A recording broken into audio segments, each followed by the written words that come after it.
नमस्कार दोस्तों, राधे राधे, जय श्री कृष्णा। आज हम सुनने जा रहे हैं जेठ मास का महात्म्य में दूसरा अध्याय। राजा के ऐसे वचन सुनकर तपस्वी कहने लगा कि हे राजन, भगवान सूर्य बहुत शीघ्र उदय होने वाले हैं, इसीलिए यह समय हमारे लिए स्नान का है, कथा का नहीं।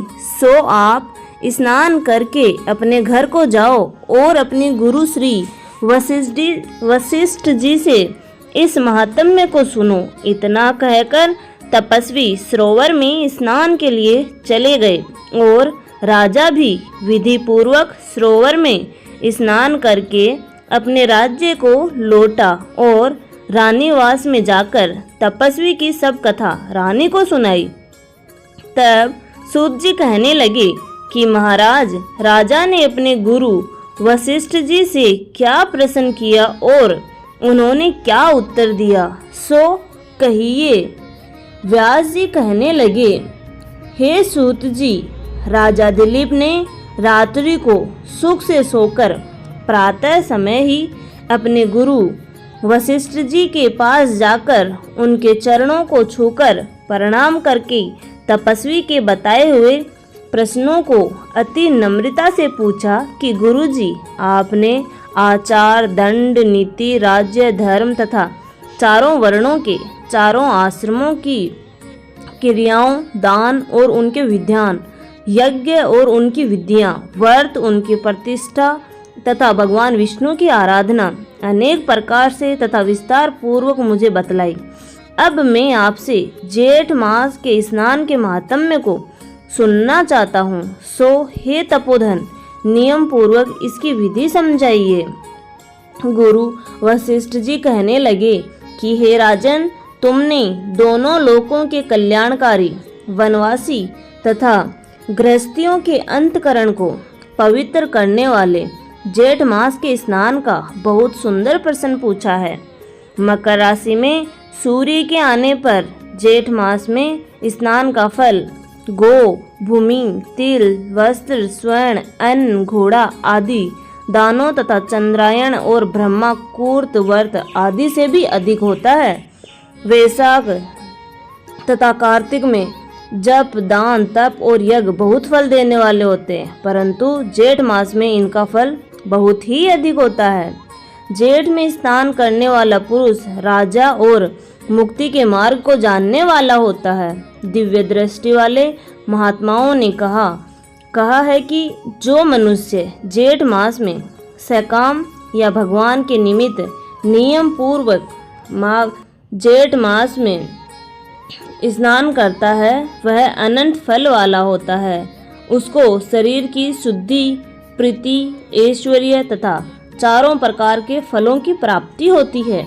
अदिति ने 12 वर्ष तक मकर संक्रांति में अन्न त्याग कर स्नान किया। इससे तीनों लोकों को उज्जवल करने वाले 12 पुत्र उत्पन्न हुए।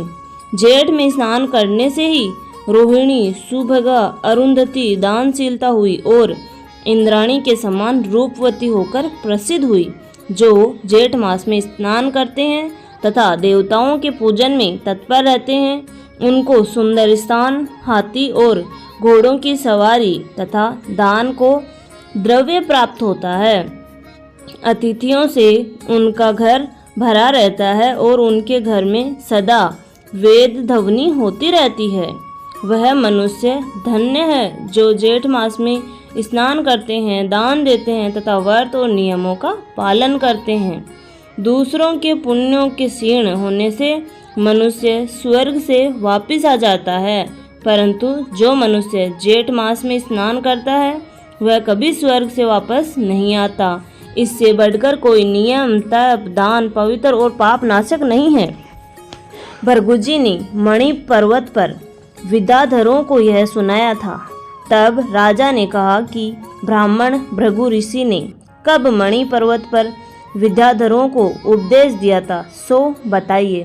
तब ऋषि जी कहने लगे कि हे राजन, एक समय 12 वर्ष तक वर्षा न होने के कारण सब प्रजा क्षीण होने के कारण संसार में बड़ी उद्विग्नता फैल गई। हिमाचल और विंध्याचल पर्वत के मध्य का देश निर्जन होने के कारण श्राद्ध, तप तथा स्वाध्याय सब कुछ छूट गए। सारा लोग विपत्तियों में फंसकर प्रजाहीन हो गया। सारा भूमंडल फल और अन्न से रहित हो गया। तब विंध्याचल से नीचे बहती हुई नदी के सुंदर वृक्षों से आच्छादित अपने आश्रम से निकलकर श्री भृगु ऋषि अपने शिष्यों सहित हिमालय पर्वत पर गए। इस पर्वत की चोटी नीली और नीचे का हिस्सा सुनहरी होने से सारा पर्वत पीतांबरधारी श्री भगवान के सदृश लगता था। पर्वत के बीच का भाग नीला और बीच बीच में कहीं कहीं सफ़ेद स्फटिक होने से तारों से युक्त आकाश जैसी शोभा को प्राप्त होता था। रात्रि के समय वह पर्वत दीपकों की तरह चमकती हुई दिव्य औषधियों से पूरित किसी महल की शोभा को प्राप्त होता था। वह पर्वत शिखाओं पर बांसुरी बजाती है और सुंदर गीत गाती हुई किन्नरियों तथा केले के पत्तों की पताकाओं से अत्यंत शोभा को प्राप्त हो रहा था।